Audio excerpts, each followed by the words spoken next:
तो भाई इससे पहले कि मैं कुछ बोलूं और तुम लोग आरसीबी और सीएसके फैंस में बढ़ जाओ, मैं एक सच्चा क्रिकेट फैन होने के नाते ये कहना चाहूंगा कि कल के दिन आईपीएल 2025 में आरसीबी और सीएसके के बीच जो आखिरी मुकाबला देखने को मिला, जिसे लेके ये भी कहा जा रहा था कि शायद आखिरी बार हम कोहली और धोनी को साथ में उस 22 गज की पट्टी पे खेलते हुए देखेंगे। तो भाई मैं बस यही कहना चाहूंगा कि अगर सच में कोहली और धोनी हमको साथ में कल के दिन आखिरी बार खेलते हुए दिख रहे थे, तो भाई उसी हिसाब का ये मैच हुआ है, उसी हिसाब का ये मैच हुआ है। आरसीबी वर्सेस सीएसके का जैसा मैच होना चाहिए था, ये वैसा ही मैच हुआ है। मैंने आईपीएल 2025 शुरू होने से पहले एक बात कही थी कि भाई भले ही कहते हैं कि एमआई और सीएसके का जो मैच होता है उसको एल क्लासिको का टैग दिया जाता है, लेकिन असल में अब El Clasico CSK versus MI का मैच रह ही नहीं गया है। अब एल क्लासिको एक ही मैच को कह सकते हैं, वो है आरसीबी वर्सेस सीएसके। बात तो सही है। वो अलग बात है कि कल के दिन जब आरसीबी की इनिंग समाप्त हुई तो लगा कि बहुत ही आसानी से इस मैच को आरसीबी जीत जाएगी, क्योंकि सीएसके के इस सीजन में बहुत ही बुरे लगे हुए हैं, और वैसे भी ना भी लगे होते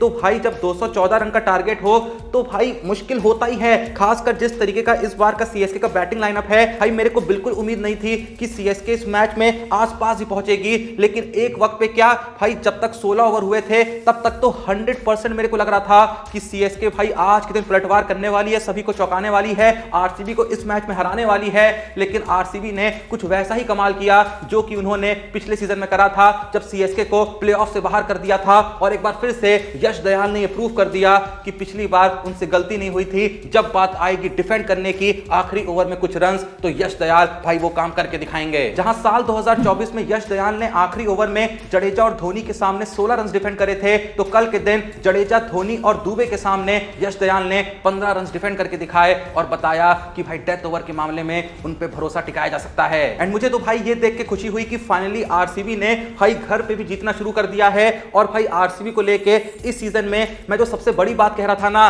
कि आरसीबी किसी एक प्लेयर पे डिपेंडेंट नहीं दिख रही है, हाँ ये सही बात है कि जब कोहली चलते हैं तो वो आरसीबी की जीत की गारंटी देते हैं, खासकर अगर इस सीजन की बात करें, क्योंकि भाई जब भी कोहली ने इस सीजन में 25 के ऊपर रन मारे हैं, आरसीबी जीती है। अगर आरसीबी की जीत में हम कोहली के स्कोर्स देखें तो 59 not out, 31, 67, 62 not out, 73 not out, 70, 51 और कल के दिन 62। वहीं जो मैच आरसीबी हारी है वहां कोहली के स्कोर्स रहे हैं 7, 22, 1। लेकिन फिर भी मैं यहां पे कहना चाहूंगा, जो बात मैं आरसीबी के लिए लगातार कहे जा रहा हूं कि भाई इस बार की आरसीबी सच में अलग है, क्योंकि भाई कोई भी चल जाता है जहां पर जिसकी जरूरत होती है कि भाई आज इसको चलना है, वो प्लेयर चल के दिखाता है। अब कल के दिन जेकब बेथल चल गए, उन्होंने कल के दिन आईपीएल की अपनी पहली हाफ सेंचुरी जड़ दी, 33 बॉलों पे 55 मारे। कोहली भाई तो चलते ही हैं, उन्होंने 33 पे 62 मारे, वो भी भाई लगभग 187, 188 की स्ट्राइक रेट से। तो जो लोग कहते हैं कि कोहली अपने लिए खेलते हैं, कहीं ना कहीं कोहली ने कल के दिन उनकी भी बोलती बंद कर दी। लेकिन भाई अंतिम ओवरों में जहां पर आरसीबी थोड़ा सा स्ट्रगल कर रही थी और CSK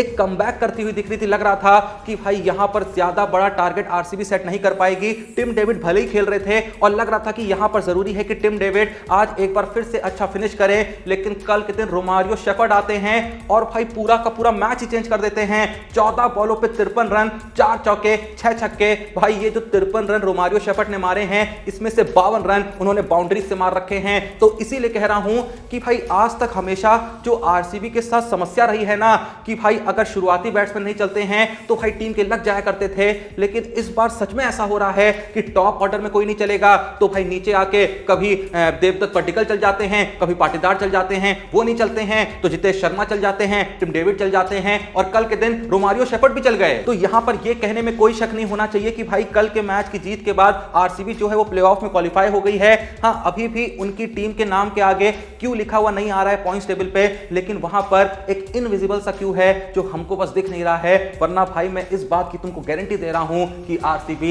is already qualified in IPL 2025 playoffs. और यहां पर मैं ये भी कहना चाहूंगा कि भाई अगर इस बार भी आरसीबी आईपीएल नहीं जीती ना, तो आरसीबी के लिए, आरसीबी फैंस के लिए ये बहुत ही अफसोस वाली बात होगी, क्योंकि भाई इतने बैलेंस तरीके से आरसीबी की टीम कभी फिर कंट्रीब्यूट कर ही नहीं पाएगी, कोई और टीम कंट्रीब्यूट नहीं कर पाएगी, क्योंकि इतना खतरनाक बैलेंस आज तक भाई आईपीएल इतिहास में किसी भी टीम के अंदर देखने को नहीं मिला है कि भाई कोई नहीं चलता है तो कोई चल जाता है, कोई नहीं चलता है तो कोई चल जाता है। ऐसा भाई आरसीबी के साथ तो कभी नहीं हुआ था। और इसी टीम के साथ जब आरसीबी अगले सीजन में जाएगी ना, तो भाई जरूरी नहीं है कि इसी तरीके से हर प्लेयर अपना काम कर दे। भाई इस बार कुछ अलग हो रहा है आरसीबी के साथ, तो इस बार तो आरसीबी को इस मौके का फायदा उठाना ही उठाना होगा और साथ में आईपीएल ट्रॉफी को भी उठाना होगा। बाकी कल के दिन जो भाई सीएसके जिस तरीके से हारी है, मैं यहां पर आरसीबी को ज्यादा क्रेडिट नहीं दूंगा।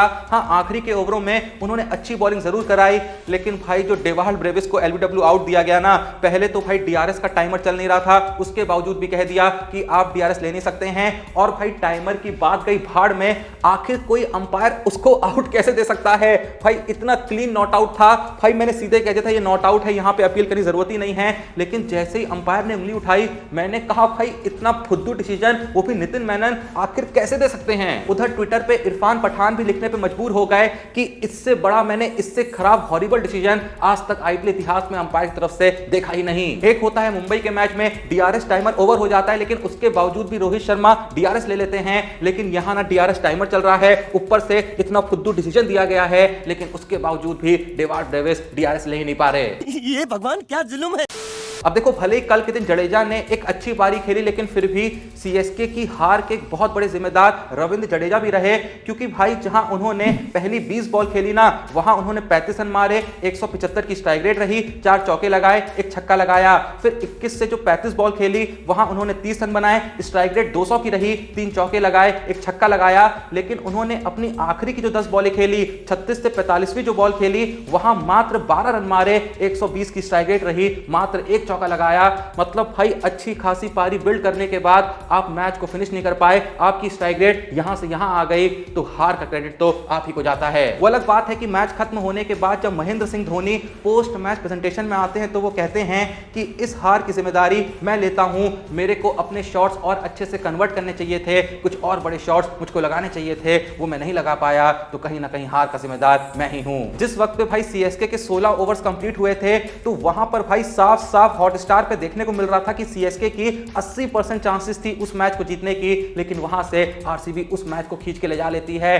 बाकी भाई देखो, जो जीत गया सो जीत गया, जो हार गया सो हार गया। इस बार सीएसके के बहुत ही बुरे लगे पड़े हैं। जहां अच्छा खेलते हैं वहां कुछ ना कुछ ऐसा होता है कि किस्मत दगा दे जाती है। बाकी मैचेस में तो ये अच्छा खेलते ही नहीं है। और भाई आरसीबी के साथ इस बार किस्मत भी है, उनके प्लेयर्स भी अच्छा परफॉर्म कर रहे हैं। तो कहीं ना कहीं अगर यहां पर कुछ लोग इस चीज को लेकर डिबेट करने वाले हैं कि आरसीबी वालों ने चीटिंग करी है, डेवाल्ड ब्रेविस के साथ गलत हुआ, तो बस भाई यहां पर एक काम करिए कि इस बात को एक्सेप्ट कर लीजिए कि आरसीबी के साथ सच में इस सीजन में सब कुछ अच्छा हो रहा है, अच्छा होते ही रहे। और उम्मीद करते हैं कि आरसीबी इस बार की ट्रॉफी जीत जाए। और जो सीएसके फैंस हैं वो भी कहीं ना कहीं ये कह के अपने मन को मना लें कि ये सीजन सीएसके का नहीं है, आने वाले मैचेस में जो भी होगा ठीक है, एंजॉय करने के लिए देखिए। बस यही उम्मीद करिए कि जो इस सीजन में हुआ है अगले सीजन में ना हो, जब वापस सीएसके आए तो कुछ ऐसा करे कि लोगों को याद दिलाए सीएसके आखिर होती कौन थी। अंत में मैं बस फिर से वही कहना चाहूंगा कि भाई आरसीबी और सीएसके का ये जो मैच था, मैंने एंजॉय बहुत ज्यादा करा। और भाई मैं मैचेस देखता हूं एंजॉयमेंट के लिए,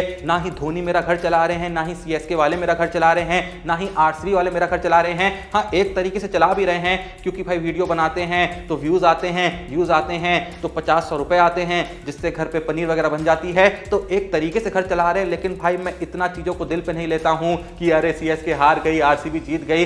भाई मैं पहले भी कह चुका था, फिर से कह रहा हूं कि सीएसके से मैंने ऑलरेडी इस सीजन में उम्मीदें लगाना बंद कर दी थी। वहीं आरसीबी के लिए मैं पहले ही कह चुका हूं कि भाई इस बार मैं दिल से चाहता हूं कि आरसीबी जब इतनी अच्छी परफॉर्मेंस दे रही है तो भाई ट्रॉफी जीत ही जाए, मजा आ जाएगा। वो अलग बात है कि अगर मुंबई इंडियंस टॉप 2 में फिनिश कर गई ना, तो जीतेगी आईपीएल तो मुंबई इंडियंस ही। आप लोग को क्या लगता है, आखिर कौन होगा आईपीएल 2025 का विजेता? अपना जवाब कमेंट सेक्शन में जरूर दीजिएगा। बाकी झट से वीडियो को लाइक करिएगा, चैनल को सब्सक्राइब करिएगा। मिलते हैं नेक्स्ट वीडियो में, तब तक के लिए जय हिंद, धन्यवाद।